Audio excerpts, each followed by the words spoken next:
Welcome, one and all. This is the Ancient Journey. On today's journey, the Screams from Gainesville. Before we get started, don't forget, if you enjoy our content, hit that like button, share the video, and subscribe. Now let's begin. Murders that made college students head home for the semester, and a man you've probably never heard of inspired a cult movie classic in the 1990s. Danny Rolling was born in 1954 in Shreveport, Louisiana.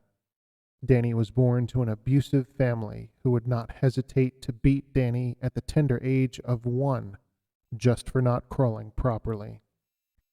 The abuse in the house continued as Danny and his younger brother grew older. Danny would go on to fail the 3rd grade due to many absences, causing his mother to have a nervous breakdown. Danny's school counselors recognized him to have poor impulse control and aggressive tendencies. At the age of 11, Danny would try to learn music to cope with his life. He tried picking up guitar and learning hymns, but his learning would be slowed as his mother would soon be committed to a mental hospital after a suicide attempt. With nowhere left to turn, Danny would soon turn to drugs and alcohol, which, when added to his already poor impulse control and aggressive tendencies, was like pouring gasoline onto a fire. When he was 14, Danny was caught peeping into a girl's room in the neighborhood, and eventually Danny would wind up enlisting to get away from the law, thinking that the structure and discipline of the military might keep the beast inside him at bay. Danny enlisted in the Air Force after the Navy had turned him down, but ended up quitting after some heavy drug use. After his discharge, Danny did what many young men think will help them to settle down. He got married. Danny was married and managed to make it 4 good years before the monster inside him surfaced once again. In 1977, Danny's wife leaves him after he threatens to kill her. But Danny's demon isn't done. He continues his rampage and assaults a woman he finds who resembles his ex-wife. Later in the year, Danny is in a car accident that results in the fatality of another woman, which causes Danny to seek deeper into a depression and rage. A hard upbringing had raised Danny into a large and powerful man. Danny stood over 6 feet tall and soon realized that his powerful frame was perfect to be put to use for robbing people.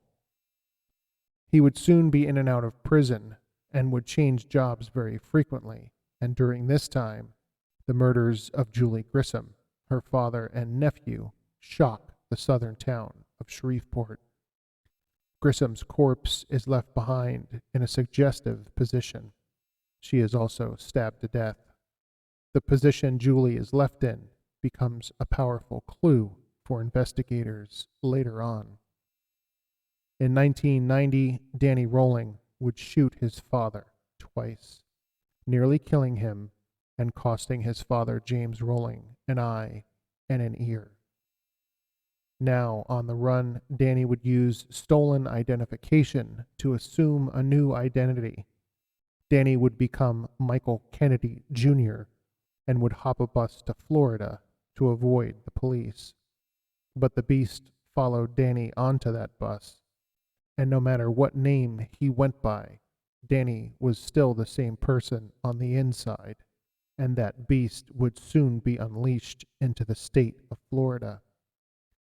Just a month after arriving, Danny would break into the home of college students Sonia Larson and Christina Powell. He would use his powerful, large frame to overpower and attack both of them. He would assault and murder both women. Not yet satisfied, Danny would break into the residence of Christina Hoyt the very next day. But this time, his attack would escalate, as Danny would mutilate Krista, leaving her to be found in a grisly position, earning Danny the nickname the Gainesville Ripper. On August 27th, Danny attacked Tracy Paulus and Manuel Taboda, All of the murders occurred less than 2 miles from each other. The university would cancel classes for a week, and by the end of August, thousands of college students would leave campus, some for good, fearing for their own safety. But Danny wasn't satisfied. He would continue robbing homes and gas stations and eventually would be caught after a high-speed chase, resulting from the robbery of a convenience store just 2 weeks after the Gainesville murders. Police had found similarities in the murders in Gainesville and the earlier murders in Shreveport of Julie Grissom and her family. Soon they would be seeking the DNA of any prisoners from the Shreveport area who were incarcerated, and Danny's DNA would lead straight to a murder charge. Danny would confess to being the Gainesville Ripper. In October of 2006, 47 people would watch Danny Rolling be executed by lethal injection. At his execution, Danny would sing one of the hymns he used to find peace in as a child. But Danny wasn't gone quite yet. Kevin Williamson is an up-and-coming writer in the 1990s and is fascinated by the Gainesville Ripper murders. Williams sits and types up a screenplay for a horror movie that involves the murders of college students and the ensuing media frenzy that follows. Miramax buys the script for $400,000, and while Ben Affleck and Matt Damon do not star in the film, famed horror director Wes Craven is brought on as a director, and the film is a smash hit, grossing close to $175 million on a low budget of only $14 million spent to make the film.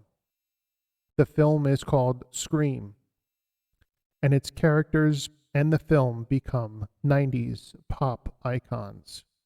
The Scream franchise would grow to include 5 more movies, with another still on the way. Thanks for watching, and thanks for sharing the journey.